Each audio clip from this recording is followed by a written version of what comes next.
Seri 9 Pedang Kayu Harum. Pendekar Mata Keranjang, Cerita, Ho Ping Hu, Audiobook, Novel Silat, Bab 70.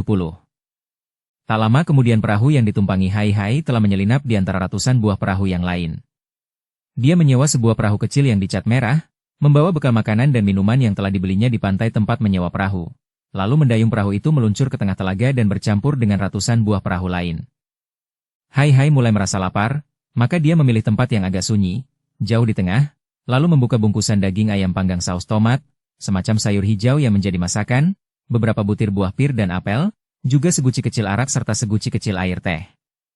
Mulailah dia makan minum seorang diri dengan hati lapang. Sungguh nikmat makan di atas perahu, di tengah telaga dengan hawa yang sejuk nyaman dan bersih. Ah, kalau saja ada Kui Hong di dalam perahunya, pikirnya dan ingin Hai Hai menampar kepalanya sendiri. Kenapa mendadak saja dia merasa kesepian dan teringat kepada Kui Hong? Gadis itu tentu akan marah-marah dan mungkin akan langsung menyerangnya di atas perahu. Mengingat akan hal ini, Hai Hai tersenyum lucu. Tentu mereka keduanya akan tercebur ke dalam air telaga lantas akan mengalami hal-hal aneh dan berbahaya lagi bersama-sama. Tidak, tak boleh dia mengharapkan kehadiran Kui Hong. Bagaimana kalau Bilian? Setelah pikirannya menolak kehadiran Kui Hong, Hai Hai lalu teringat pada Bilian. Cu Bilian yang berjuluk Tiat Sim Sian Li itu. Murid dari 2 di antara 4 setan, yaitu Pak Kui Ong dan Tung He Kui. Bukan main gadis itu, tak kalah oleh Kui Hong dalam segala hal.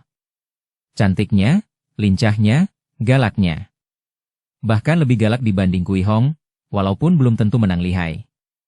Akan tetapi Bilian juga lihai bukan main, dengan ilmu yang aneh-aneh. Tahi lalat di dagunya itu, bukan main manisnya. Akan tetapi, kemunculan Bilian tentu juga hanya akan mendatangkan keributan, karena bukankah gadis itu pernah mengancamnya bahwa apabila mereka bertemu lagi, gadis itu tentu akan menyerangnya dan tak akan memberi ampun? Dia tersenyum gembira teringat kepada Bilian. Seorang gadis yang hebat dan dia kagum dan suka sekali kepada gadis itu. Akan tetapi tidak, terlampau berbahaya kalau di tempat ini berjumpa dengan Bilian. Kalau sampai Bilian menggulingkan perahu. Memang benar, selama tinggal bersama suhunya yang kedua, yaitu Ciu Sian Lokai yang menjadi majikan di Pulau Hiu, dia seringkali mandi di laut sehingga sudah pandai dan menguasai ilmu renang. Akan tetapi ilmunya ini tidak cukup tinggi untuk dapat melindungi diri di dalam air kalau sampai dia diserang musuh. Tidak, lebih baik jauh dari Bilian kalau dia ingin bersantai di telaga itu. Begitu dia mengusir bayangan wajah Bilian dengan tahi lalat di dagunya yang manis itu, tiba-tiba saja muncul bayangan Peeng. Hai Hai mengeluh, ada apakah dengan dirinya hari ini? Mengapa perempuan melulu yang memenuhi benaknya? Bayangan gadis-gadis cantik saja yang teringat olehnya? Biarpun dia mencela diri sendiri namun tetap saja kini nampak wajah Peeng yang lucu dan manis menarik itu. Hitam manis, mata sipit yang indah, hidung yang ujungnya agak menjingkat naik, bibir yang selalu merah membasah, dan lesung pipit di pipi kiri itu. Sungguh gadis remaja yang segar, dengan tubuh tinggi semampai yang menggairahkan. Lincah jenaka dan manja. Hai Hai tersenyum ketika teringat betapa Peeng pernah mencium pipinya, menyangka bahwa dia adalah kakaknya yang bernama Pek Han Siong. Gadis yang menyenangkan sekali, kalau saja berada di dalam perahunya, tentu akan diajaknya bersenda gurau. Dan Peeng tidak akan membahayakan dirinya. Peeng sudah memaafkannya karena kesalahpahaman itu, ketika gadis itu marah-marah karena menciumnya, mencium orang yang salah. Kembali Hai Hai tersenyum dan tanpa disadarinya, tangan kirinya mengusap pipi kiri yang pernah disentuh hidung dan bibir lembut Peeng. Tetapi aku tidak mencinta Peeng. Juga tidak mencinta Bilian atau Kui Hong walaupun terhadap mereka ada rasa suka yang mendalam pada lubuk hatinya.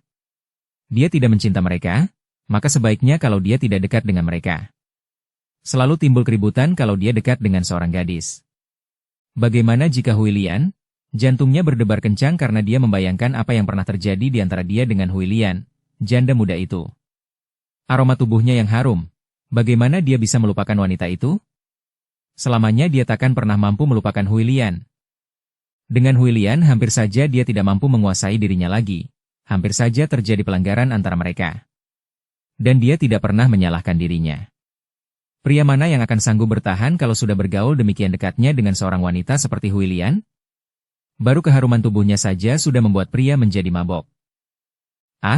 Kalau ada Hui Lian di sana, di dalam perahu bersamanya, tentu dia akan merasa semakin gembira. Tidak akan ada bahaya diserang Hui Lian, yang ada hanyalah diserang gairah nafsunya sendiri. dan ini bahkan jauh lebih berbahaya daripada kalau dia diserang orang. Bagaimana dengan keadaan Huilian sekarang? Di mana dia berada dan apa saja yang dilakukannya? Tiba-tiba dia merasa rindu sekali kepada Huilian, apalagi karena dia pun yakin bahwa Huilian cinta kepadanya. Dia tahu bahwa andai kata dia menanggapi cinta itu, sudah pasti mereka berdua tak akan pernah saling berpisah lagi. Ah, betapa akan senangnya kalau kini mereka berdua berperahu di telaga itu, makan bersama sambil bersenda gurau bersama. Dia tidak membayangkan hal-hal yang mesra, hanya ingin dekat dan bercakap-cakap dengan wanita yang luar biasa itu. Hai, terlonjak kaget, suara Huilian, gila benar. Apakah lamunannya tentang wanita itu tadi membuat dia menjadi gila sehingga dia mendengar suaranya? Meskipun dia tidak percaya bahwa itu adalah suara Huilian yang sesungguhnya, namun dia menengok juga ke kanan dan, tak salah lagi, yang memanggilnya tadi bukan lain adalah Kok Huilian. Wanita itu nampak semakin cantik, wajahnya segar berseri tidak seperti dulu yang agak diliputi mendung kedukaan. Wanita itu duduk di dalam sebuah perahu berukuran sedang dan sekarang nampak melambai kepadanya. Bisa dibayangkan betapa girangnya rasa hati Hai. Baru saja dirindukan, dilamunkan dan kini wanita itu benar-benar berada di situ. Di atas perahu yang jaraknya hanya sekitar 5 meter dari perahunya. Huilian yang cantik jelita, Huilian yang manis, Huilian yang harum. Saking gembiranya Hai langsung bangkit berdiri. Lantas sekali loncat tubuhnya sudah melayang ke arah perahu Huilian. Untunglah bahwa mereka berada di bagian yang sepi sehingga perbuatan Hai itu tidak kelihatan orang lain yang tentu akan menimbulkan kekaguman dan perhatian. Enci Huilian, teriaknya. Ah, Enci Huilian, betapa rindu aku padamu. Hai, tidak kusangka akan berjumpa denganmu di sini, kata Huilian, juga dengan suara yang gembira sekali. Begitu kedua kakinya hinggap di atas perahu Huilian, Hai segera menghampiri dan memegang kedua tangan wanita itu sambil mengamati Huilian dari ujung rambut kepala sampai ke kaki. Ai, engkau nampak segar dan semakin cantik saja, Enci Huilian. Hus, engkau masih belum berubah juga, pemuda mata keranjang, kata Huilian sambil tertawa geli, akan tetapi kedua tangannya juga membalas remasan tangan Hai, tanda bahwa dia girang dan gembira sekali bertemu dengan pemuda itu. Pada saat itu terdengar suara batuk-batuk lantas seorang laki-laki muncul dari dalam bilik perahu itu. Hai merasa terkejut dan heran. Akan tetapi Huilian bersikap tenang dan biasa saja. Bahkan dia belum melepaskan kedua tangan pemuda itu dari genggamannya, hanya menoleh dan memandang kepada laki-laki yang baru muncul itu sambil tersenyum girang. Suheng, inilah pemuda luar biasa yang pernah kuceritakan kepadamu itu, yang bernama Hai, katanya gembira. Hai memandang pada pria yang disebut Suheng, kakak seperguruan, oleh Huilian dan diam-diam dia pun kagum. Seorang pria yang usianya tentu sudah 50 tahun lebih, lengan kirinya buntung sebatas siku, memiliki tubuh tinggi besar dan pada wajahnya terbayang kejujuran, keterbukaan serta wibawa yang besar sehingga dia kelihatan gagah perkasa meskipun lengan kirinya buntung. Mengingat akan kehebatan dan tingginya ilmu kepandaian Huilian, dapat dia bayangkan bahwa tingkat Suheng wanita itu sudah tentu lebih hebat lagi. Hai, perkenalkanlah, dia itu adalah Suheng Chiang Sukiat. Dia adalah Suhengku, juga guruku, juga suamiku.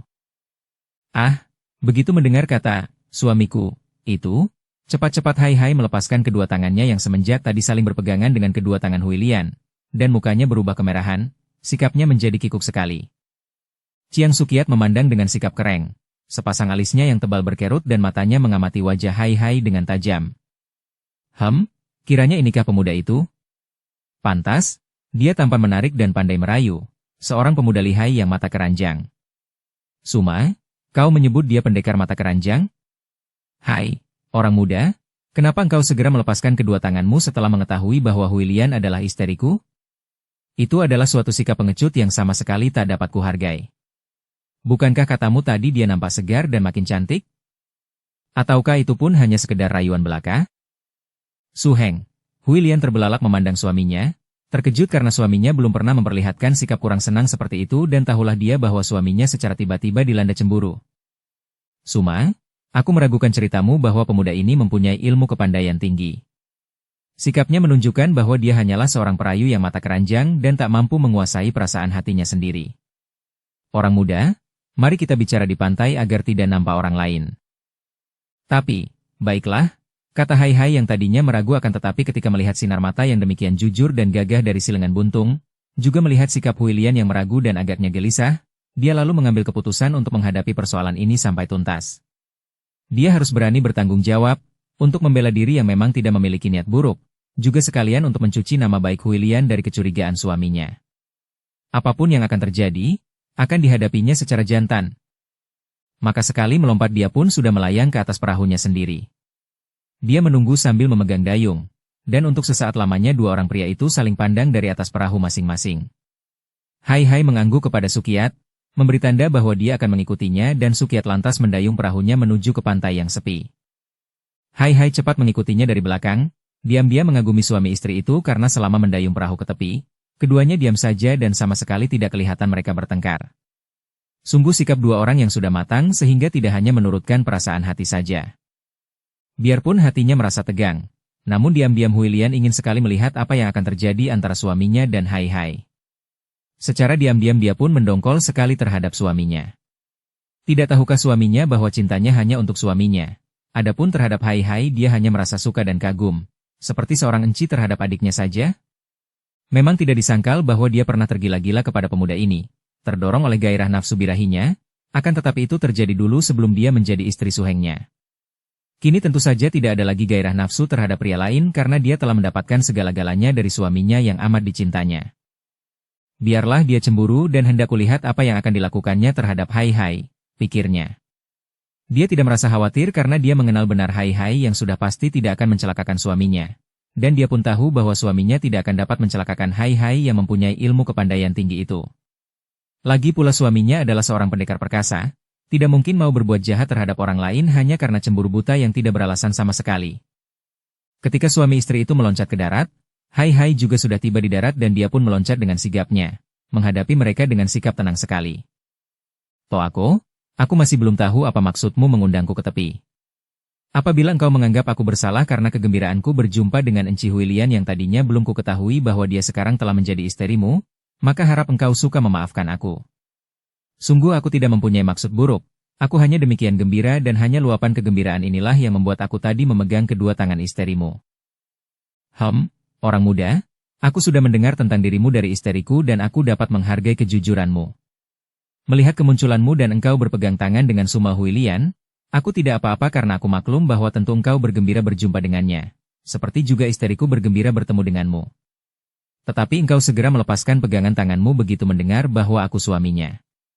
Hal ini kuanggap bahwa engkau tidak jujur, bahwa engkau tak lain hanyalah seorang lelaki mata keranjang yang pandai merayu wanita. Kini timbul dugaanku bahwa kalau dahulu engkau tidak sampai melanjutkan pelanggaran susila terhadap Sumau hanya karena engkau tidak berani menghadapi kelihayan Suma.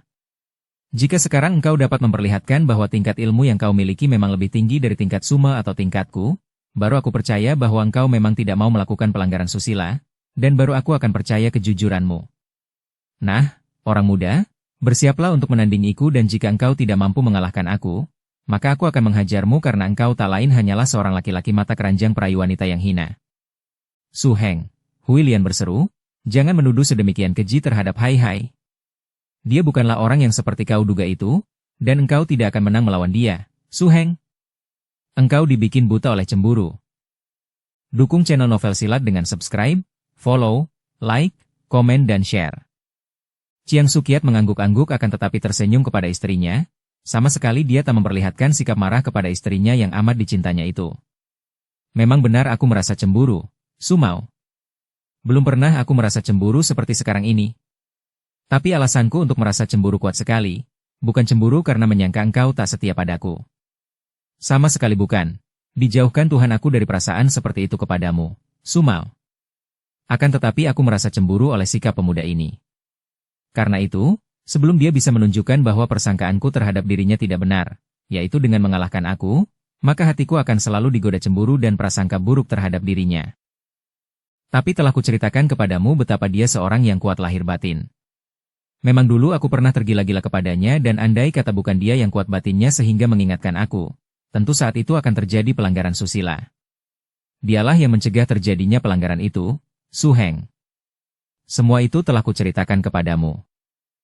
Aku percaya padamu, Suma, akan tetapi aku tidak percaya padanya. Dia bukan dewa, dan tidak mungkin dia kuat menolak dirimu. Kalau dia melakukan hal itu, tentu karena dia takut akan akibatnya, takut akan kelihayanmu dan takut menghadapi kemarahanmu pada kemudian hari. Nah, orang muda, majulah dan kita akan melihat bukti kejujuranmu. Su Heng, Engkau tak akan menang, kata pula Huilian. Kalau begitu barulah puas hatiku dan aku akan minta maaf kepadanya. Juga kepadamu, Su Mao. Marilah, orang muda. Hai, layani dia. Si keras hati ini memang harus diperlihatkan buktinya. Kalau tidak, dia akan gelisah terus, tak enak makan tak enak tidur. Akhirnya Huilian berkata. Hai menghela napas panjang, lantas melangkah maju menghadapi Sukiat sambil berkata. Chiang Toako, aku tidak menyangkal bahwa aku suka akan keindahan. Suka akan kecantikan wanita seperti aku suka akan tamasya alam indah, akan bunga-bunga. Aku suka dengan keindahan dan kecantikan wanita merupakan suatu keindahan yang sangat mengagumkan. Enci Huilian adalah seorang wanita yang cantik jelita luar biasa. Harus kuakui bahwa aku pernah tergila-gila kepadanya, namun bukan berarti aku mencintanya. Demikian pula Enci Huilian, dia tidak cinta kepadaku. Kami saling tertarik karena saling mengagumi, karena dorongan gairah birahi yang wajar. Katakanlah aku mata keranjang, akan tetapi jangan mengira bahwa nafsu birahi akan mudah begitu saja mengalahkan aku sehingga aku menjadi mata gelap lantas melakukan pelanggaran susila. Aku sama sekali bukan takut menghadapi ilmu kepandaian Enci Huilian, melainkan takut kalau sampai aku menodainya lalu membuat hidupnya sengsara karena merasa kehormatannya sudah ternoda. Sekarang engkau tak percaya kepadaku dan hendak mengujiku. Silakan, Chiang Toako. Chiang Sukiat mengangguk-angguk. Bagus, nah, kau terimalah seranganku ini. Dan begitu orang yang buntung lengan kirinya ini menyerang, Hai merasa terkejut dan kagum. Dia sudah menyangka bahwa si lengan kiri buntung ini tentulah ahli ginkang yang hebat, mengingat betapa Huilian juga hebat bukan main dalam hal ginkang. Dan dugaannya memang tepat. Meskipun tadinya Chiang Sukiat tidak memasang kuda-kuda, hanya berdiri biasa saja, akan tetapi begitu kata-katanya habis, tubuhnya telah menerjang dengan kecepatan yang akan mengaburkan pandang mata lawan saking cepatnya. Lengan kanannya bergerak menyambar dengan sebuah pukulan ke arah dada Hai, nampaknya perlahan saja, akan tetapi datangnya cepat sekali dan dari telapak tangannya menyambar hawa pukulan yang dahsyat. Pukulan ini menjadi semakin berbahaya karena dibayangi sambaran ujung lengan baju kosong yang menotok ke arah pelipis kanan Hai. Memang, Sukiat yang ingin menguji kepandaian pemuda itu tak mau membuang banyak waktu dan begitu bergerak dia telah mainkan ilmu silat Sian Eng Sin Kun, ilmu silat sakti peninggalan kitab dari Sian Eng Chu Dekok, seorang di antara 8 dewa. Tentu saja serangannya itu hebat bukan main. Akan tetapi yang diserangnya adalah seorang pemuda yang juga menjadi murid 2 orang di antara 8 dewa, bahkan pemuda ini digembleng oleh 2 orang sakti itu sendiri, tidak seperti Chiang Sukiat yang hanya mempelajari dari peninggalan kitab. Oleh karena itu, kalau dibuat perbandingan, tentu saja dalam hal ilmu silat Sukiat masih kalah jauh bila dibandingkan dengan Hai. Akan tetapi, untuk mengurangi jarak kekalahannya dalam pendidikan ilmu silat, si lengan kiri buntung ini telah memiliki tenaga yang luar biasa berkat makan jamur selama 10 tahun, jamur aneh yang hanya terdapat di dalam sebuah goa di tebing yang terjal, maka kekalahannya itu bisa ditebus dengan kekuatan mukjizat itu. Makan jamur selama 10 tahun ini membuat Sukiat dan Huilian mempunyai tenaga sinkang dan ginkang yang istimewa, dan pada Huilian bahkan akibatnya membuat wanita ini memiliki keringat yang harum baunya. Melihat datangnya serangan, Hai cepat melangkah ke belakang sambil mengibaskan kedua tangannya menangkis. Akan tetapi dengan kecepatan yang luar biasa Sukiat telah menarik lengan kanannya, kemudian segera melangkah maju mendesak dan menyerang lagi dengan lebih ganas. Kini ujung lengan baju kiri itu tiba-tiba menegang dan menusuk seperti sebatang pedang ke arah muka Hai, tepat di antara kedua matanya, sedangkan tangan kanan sudah melakukan cengkeraman ke arah perut. 2 serangan ini datang secara bertubi dan yang berbahaya adalah karena kecepatannya. Ujung lengan baju tangan kiri itu juga tidak boleh dipandang ringan karena sesudah dialiri tenaga sinkang, menjadi kaku seperti sebatang pedang dan kalau mengenai sasaran antara kedua mata Hai, tentu amat berbahaya. Akan tetapi dengan tenang dan mudah saja Hai kembali mampu menghindarkan diri, dengan memutar tubuh sambil mengibaskan kedua tangan menangkis. Dia masih belum mau membalas karena belum merasa perlu dan belum terdesak. Melihat betapa pemuda itu dengan mudahnya dapat menghindarkan diri, Chiang Sukiat tak mau memberi hati dan kini dia menyusulkan serangan bertubi-tubi, dengan ujung lengan baju kiri, dengan tangan kanan, bahkan dengan kedua kakinya yang dapat mengirim tendangan istimewa. Kini Hai didesak terus dengan serangan yang datang laksana gelombang samudera, susul-menyusul dan tiada hentinya. Dibandingkan dengan Kok Huilian, tentu saja tingkat Chiang Sukiat lebih tinggi, karena sebelum keduanya menemukan kitab-kitab peninggalan 2 orang di antara 8 dewa, yaitu mendiang Sian Eng Chu Dekok dan mendiang In Leong Nio. Sukiat sudah memiliki ilmu silat yang cukup kuat sebagai murid pilihan Chin Ling Pai sedangkan Huilian masih merupakan seorang gadis cilik yang belum pernah belajar ilmu silat. Kini Hai terkejut dan dia harus mengakui bahwa lawannya amat tangguh, dan kalau dia hanya main elak dan tangkis saja, maka akhirnya dia akan terancam bahaya besar. Karena itu, Sesudah membiarkan lawannya mendesaknya sampai belasan jurus, barulah Hai Hai mulai membalas dan karena dia maklum bahwa dia tidak boleh main-main dalam menghadapi seorang lawan tangguh seperti itu, begitu membalas dia telah mengeluarkan ilmu simpanan Ciuxian Capek Ciang. Ilmu ini adalah ciptaan Ciuxian Loka Ai, sudah sangat hebat walaupun hanya terdiri dari 18 jurus. Akan tetapi setelah Hai Hai digembleng oleh kakek aneh setengah gila Song Lo Jin, semua ilmunya, termasuk Ciuxian Capek Ciang, menjadi hebat bukan main. Begitu Hai Hai mengelak dan menangkis lalu membalas dengan jurus ke-13 yang disertai pengerahan sinkang. Chiang Sukiat yang mencoba untuk menangkis langsung merasa seperti dilanda badai dan betapapun dia bertahan. Tetap saja tubuhnya terlempar ke belakang seperti daun kering tertiup angin. Dia terhuyung sehingga akhirnya terpaksa merobohkan dirinya dan bergulingan agar jangan sampai terbanting. Melihat betapa suaminya terlempar dan terhuyung kemudian bergulingan, Hui Lian cepat meloncat ke depan dan menyerang Hai Hai dengan tamparannya. "Engkau melukai suamiku," bentaknya marah. Hai Hai terkejut sekali, akan tetapi dia tak mengelak dan menerima tamparan itu dengan pundaknya. Plak! Dan tubuh Hai Hai terpelanting. "Sumau, jangan!" Chiang Sukiat membentak. "Ai, Su Heng, engkau tidak apa-apa?" Hui Lian membalik dan girang melihat suaminya sudah berada di belakangnya dan tidak kelihatan terluka parah. "Aku tidak apa-apa. Kenapa engkau menyerang dia, Sumau?" Kukira dia telah melukaimu, Su Heng," kata Hui Lian menyesal. Sukiat menghampiri Hai Hai yang sudah bangkit berdiri. Ada sedikit darah di ujung bibir Hai Hai. Tamparan tadi memang hebat, akan tetapi dia sengaja menerimanya. Dia tidak terluka, namun guncangan karena tamparan itu membuat dia muntahkan sedikit darah. "Saudara Hai Hai, engkau tidak apa-apa?" tanya Sukiat, suaranya ramah dan panda matanya penuh kagum. "Maafkan isteriku." Hai Hai tersenyum. "Tidak mengapa, Toako. Aku tahu bahwa Enci Hui Lian memang galak dan tamparannya hebat sekali. Akan tetapi kini bertambah pengetahuanku bahwa ia amat mencintamu, Toako, dan tadi ia seperti seekor singa betina marah melihat jantannya diganggu." "Ah, Hai Hai, kau maafkan aku," kata Hui Lian yang menghampiri dan dengan menyesal dia lalu meletakkan tangannya di atas pundak Hai Hai, untuk memeriksa pundak yang ditamparnya tadi. Sukiat tersenyum melihat istrinya merangkul pundak pemuda itu, kemudian dia pun ikut merangkul Hai Hai. "Engkau seorang pemuda yang betul-betul hebat, Hai Hai. Engkau memang pantas mendapatkan perhatian serta kasih sayang setiap orang wanita. Engkau demikian lihai, akan tetapi tidak mau mempergunakan ketampanan dan kelihaianmu untuk menghina wanita, bahkan engkau mengalah terhadap aku yang mencurigaimu. Maafkan aku." Hai Hai tertawa gembira kemudian dia pun merangkul kedua orang itu seperti dua orang sahabat baiknya. Dia menoleh ke kiri, ke arah Hui Lian. "Enci, pilihanmu yang terakhir ini sungguh tepat sekali. Engkau telah memperoleh seorang suami yang hebat, mempunyai kepandaian tinggi, berwatak jujur dan terbuka, gagah perkasa. Sungguh, dan engkau juga, Chiang Toako, engkau telah memperoleh seorang istri yang tiada duanya di dunia ini.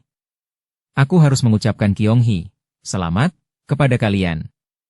Dia pun melepaskan rangkulannya dan memberi hormat kepada mereka yang dibalas oleh suami istri itu yang tersipu-sipu, akan tetapi juga gembira sekali.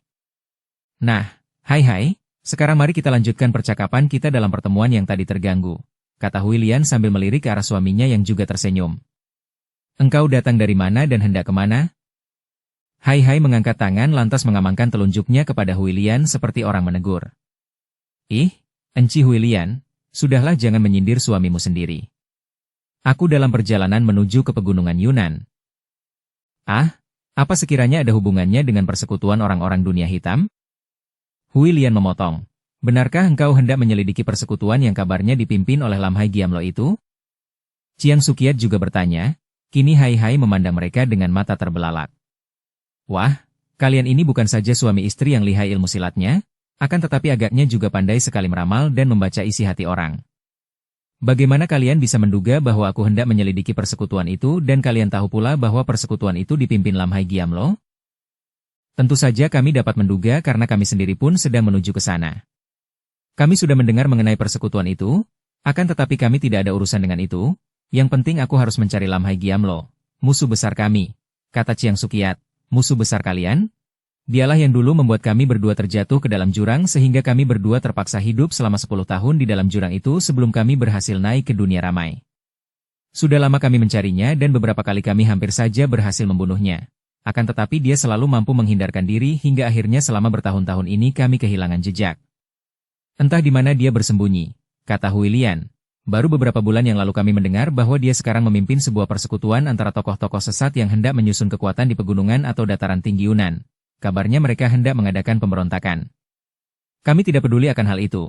Tetapi yang penting kami harus mencari Lam Hai Giamlo untuk membalas kejahatannya yang dilakukan kepada kami belasan tahun yang lalu. Sambung Sukiat.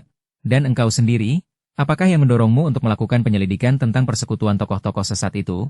Hai, tanya Hui Lian. Hai kemudian menceritakan tentang pertemuannya dengan Menteri Yang Tinghu di rumah Jaksa Kuan. Enci Hui Lian, engkau tentu masih ingat mengenai mustika batu kemalam milik Jaksa Kuan? Nah, aku pergi ke rumah Jaksa Kuan untuk mengembalikan batu mustika itu, akan tetapi Jaksa Kuan memberikan batu itu kepadaku dan di sana aku bertemu dengan Menteri Yang Tinghu. Mereka berdua menceritakan tentang Lam Hai Giamlo yang memimpin persekutuan para tokoh sesat yang lihai, dan di antara mereka terdapat banyak tokoh sesat yang berilmu tinggi seperti Lam Hai Siangmo, suami istri Gua Iblis Pantai Selatan Min San Moko, Toksi Moli Jisunbi. Bahkan para pendeta Pek Lian Kau juga telah bergabung dengan mereka. Menteri yang minta bantuanku agar membantu para pendekar untuk menghadapi para tokoh sesat, sedangkan pasukan kaum pemberontak akan dihancurkan oleh pasukan pemerintah kalau saatnya tiba. Aku pun lalu berangkat dan sampai di sini. Tertarik oleh keindahan telaga ini, aku lalu berhenti dengan maksud hendak menikmati keindahan telaga selama beberapa hari sebelum melanjutkan perjalanan. Kalau begitu, kami pun akan membantu para pendekar untuk menentang gerakan persekutuan itu, kata Sukiat penuh semangat. Kebetulan sekali engkau tertarik oleh telaga ini. Begitu pula dengan kami, Hai.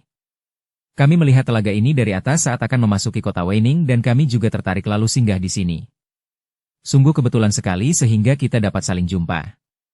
Kalau begitu, sebaiknya kalau kita pergi bersama ke dataran tinggi Yunan, bersama-sama melakukan penyelidikan terhadap persekutuan itu, kata Hui Lian gembira. Akan tetapi Hai menggeleng kepalanya dan tersenyum. Dia maklum bahwa biarpun Sukiat kelihatan tersenyum dan sinar matanya tidak lagi membayangkan keraguan dan kemarahan, namun pendekar itu tetap saja merupakan seorang laki-laki biasa dan tentu akan timbul kembali cemburunya apabila dia melakukan perjalanan bersama mereka dan kemudian nampak hubungan yang amat akrab antara dia dan Hui Lian. Tidak. Dia takkan mengganggu ketentraman dan kedamaian hubungan suami istri yang saling mencinta itu. Kurasa sebaiknya kalau kita melakukan tugas kita secara terpisah. Bukankah akan lebih mudah melakukan penyelidikan bila kita berpencar? Kita tentu akan saling jumpa di sana dan dapat saling membantu. Katanya, Sukiat mengangguk-angguk, apa yang dikatakan Hai itu memang benar. Lam Hai Giamlo sudah lihai. Kalau dia dibantu oleh banyak tokoh sesat yang lihai, maka keadaan di tempat itu tentu sangat berbahaya. Kita harus berhati-hati dan melakukan penyelidikan beramai-ramai tentu akan lebih mudah diketahui pihak musuh. Hui Lian kelihatan kecewa. Akan tetapi dia tidak mendesak karena naluri kewanitaannya yang halus juga memperingatkannya bahwa kebersamaannya dengan Hai memang cukup berbahaya dan dapat menimbulkan salah sangka dan cemburu di pihak suaminya. Sudah 3 hari ini kami berada di sini, hari ini kami harus melanjutkan perjalanan. Kami akan berangkat lebih dahulu, kata pula Sukiat. Mereka lalu berpamit dari Hai yang masih ingin pesiar di telaga itu. Hai cepat-cepat menghapus ingatannya dari suami istri itu dan kembali mendayung perahunya setelah suami istri itu mengembalikan perahu yang mereka sewa. Akan tetapi sungguh mengherankan hati Hai. Walaupun dia sudah berhasil mengusir bayangan suami istri itu, terutama sekali bayangan Hui Lian, tetapi tetap saja dia sudah kehilangan kegembiraan dan kehilangan gairah. Dia merasa seolah-olah kesepian. Akhirnya dia pun mendayung perahunya ke tepi dan mengembalikan perahu sewaan itu, lantas menggendong buntalan pakaiannya dan berjalan-jalan di tepi telaga. Matahari telah naik tinggi dan sinarnya menyengat kulit. Hai menjauhkan diri dari tempat ramai dan berjalan-jalan di bagian tepi telaga yang penuh dengan pohon-pohon rindang. Di situ amat sunyi dan dia terlindung dari sinar matahari yang terik. Tidak ada seorang pun di situ. Juga perahu-perahu itu berada jauh dari bagian itu, hanya merupakan perahu-perahu yang terlihat kecil dan memenuhi permukaan telaga di sebelah sana dan di tengah telaga. Akan tetapi tidak sebanyak pagi tadi. Perahu-perahu yang tidak mempunyai bilik, yaitu perahu-perahu kecil yang terbuka, mulai berkurang. Tentu mereka yang menggunakan perahu-perahu terbuka itu telah kepanasan sehingga mulai meninggalkan telaga. Hanya perahu-perahu yang ada biliknya saja yang masih berseliweran, agaknya para penumpangnya merasa asyik sendiri terutama mereka yang membawa gadis-gadis penghibur. Hai sama sekali tidak tahu bahwa semenjak pertemuannya dengan pendeta-pendeta Pek Lian Kau di malam itu, para pendeta itu tak pernah melepaskannya dari pengamatan dan pengintaian. Bahkan banyak mata menonton dari jarak aman ketika dia bertanding melawan Chiang Sukiat. Semakin teganglah hati para pendeta Pek Lian Kau melihat betapa pemuda yang mereka takuti itu masih dapat menang menghadapi lawan si lengan buntung yang demikian lihai pun. Sebagian dari mereka telah lama memberi laporan kepada Lam Hai Giamlo tentang munculnya pemuda lihai itu. Lam Hai Giamlo tentu saja menjadi curiga dan penasaran. Lalu dia mengutus 2 orang pembantunya yang paling dipercaya, yaitu Min San Moko dan Toksimoli Jisunbi, untuk menyelidiki siapa pemuda itu dan kalau perlu membantu 5 tokoh Pek Lian Kau untuk menundukkan pemuda itu. Kalau benar dia selihai seperti yang dilaporkan, kalau mungkin bujuklah supaya dia dapat bekerja sama dengan kita, membantu gerakan kita. Pesan Lam Hai Giamlo kepada 2 orang pembantunya itu. Kukira Toksimoli cukup tahu bagaimana untuk menundukkan hati seorang pemuda. Tapi kalau kiranya tidak mungkin, bunuh saja dia daripada menjadi ancaman bagi kita. Dengan penuh semangat, guru dan murid yang menjadi kekasih itu berangkat bersama pendeta Pek Lian Kau yang melapor itu. Akan tetapi, ketika Min San Moko dan Ji Sunbi melihat siapa adanya pemuda itu, tentu saja mereka terkejut bukan main. Hai, desis Ji Sunbi dari tempat dia mengintai. Pemuda setan itu, kata pula Min San Moko dengan hati gentar. Mereka sudah pernah merasakan kelihayan pemuda itu, bukan hanya lihai ilmu silatnya, akan tetapi bahkan mempunyai ilmu sihir yang pernah membuat guru dan murid ini tidak berdaya dan dipermainkan. Pantas saja 5 orang pendeta Pek Lian Kau yang ahli sihir itu tidak mampu menandinginya. Sekarang guru dan murid itu sendiri bahkan saling pandang dengan sikap ragu-ragu dan was-was karena mereka sangsi apakah dengan bantuan mereka yang bergabung dengan 5 orang pendeta Pek Lian Kau itu mereka akan mampu mengalahkan Hai. Kita harus minta bala bantuan, kata Min San Moko kepada muridnya, tanpa malu-malu lagi. Ji Sunbi mengangguk. Benar, kurasa hanya ada 2 orang saja di dalam perserikatan kita yang akan mampu menandinginya. Pertama tentu saja Lam Hai Giamlo sendiri, akan tetapi bengcu kita itu tak mungkin turun tangan sendiri. Dan yang kedua adalah Qi Liong. Baiknya aku segera mengundangnya ke sini untuk memperkuat kita. Min San Moko yang maklum akan kelihayan Qi Liong yang sekarang dikenal sebagai Sim Qi Liong, pembantu utama dari Lam Hai Giamlo, mengangguk menyetujui. Berangkatlah Ji Sunbi secepatnya, kembali ke dataran tinggi Yunan yang tak berapa jauh lagi dari situ. Sedangkan Min San Moko dan 5 orang pendeta Pek Lian Kau itu hanya membayangi Hai dari kejauhan, tidak berani turun tangan. Karena Hai mengambil keputusan hendak tinggal selama 3 hari di kota Weining sambil berpesiar di Telaga Chao, maka Qi Liong dapat tiba di situ bersama Ji Sunbi sebelum Hai meninggalkan tempat itu. Pada hari terakhir itu pagi-pagi sekali Hai sudah duduk di tepi telaga, di tempat yang paling sepi, sambil memegang setangkai pancing. Kemarin ketika berperahu dia melihat bahwa di bagian ini justru banyak sekali ikannya. Dia ingin sekali mengail ikan di situ dan apabila mendapatkan ikan akan dipanggangnya di situ pula. Untuk keperluan ini dia telah membawa bumbu dan garam dari rumah penginapan. Akan tetapi sial baginya. Sudah 1 jam lebih dia duduk di situ tetapi tak seekor pun ikan mencium umpannya. Dia menganggap dirinya sial, padahal hari masih terlalu pagi maka agaknya ikan-ikan masih belum waktunya keluar dari sarang mencari makanan. Apakah kalian masih tidur semuanya? Ataukah belum waktunya sarapan pagi? Atau pergi melancong sekeluarga kalian? Hai mengomel panjang pendek akan tetapi dia lalu tertawa geli, mentertawakan diri sendiri. Mana mungkin ada ikan tidur? Dan dia termenung. Bagaimana kalau ikan beristirahat dan tidur? Apakah juga ada waktu makan seperti manusia? Makan pagi, siang dan malam sebanyak 3 kali? Ataukah asal lapar lalu makan tanpa kenal waktu? Dan pernahkah keluarga ikan itu bersenang-senang, pelesir bersama anak istrinya? Gambaran ini demikian menggelitik hatinya sehingga dia pun tertawa dengan bebas karena di tempat itu tidak terdapat orang lain. Hahaha, engkau pasti sudah gila, hei. Demikian dia berkata, lalu mengangkat pancingnya, mengganti dengan umpan yang baru dan mulai memancing lagi. Memancing adalah sebuah pekerjaan yang mengasyikkan. Apabila dia tidak membiarkan pikirannya melamun, mengingat-ingat hal yang lalu atau membayangkan hal mendatang, maka pikiran menjadi tenang dan hening. Dan jika semua perhatiannya ditujukan kepada tali pancing di permukaan air telaga, maka keadaannya hampir sama dengan kalau dia bersemadi. Tenang dan damai, demikianlah keadaan seorang yang sedang mengail kalau pikirannya tidak melayang-layang, melainkan tenggelam dalam keheningan. Dia menjadi lupa waktu, lupa keadaan, tidak menyadari bahwa 1 jam telah berlalu pula dan kini sinar matahari pagi mulai menciptakan sinar keemasan pada permukaan air telaga. Dan agaknya sinar matahari pagi itu yang menggugah ikan-ikan karena mulailah dia merasa betapa ujung tali pancingnya bergerak-gerak, tanda bahwa umpannya mulai ada yang menciumnya. Tentu saja seluruh perhatian Hai dicurahkan ke ujung pancingnya sehingga dia tidak tahu akan datangnya sebuah perahu kecil yang didayung oleh seorang gadis menuju ke tempat dia mengail. Hai baru sadar ketika ikan-ikan yang mulai mencium umpannya itu tiba-tiba saja melepaskan umpan dan permukaan air berombak, lalu terdengar suara dayung memukul air. Bersambung ke bab 71. Dukung kami dengan subscribe, follow, like, komen dan share. Terima kasih.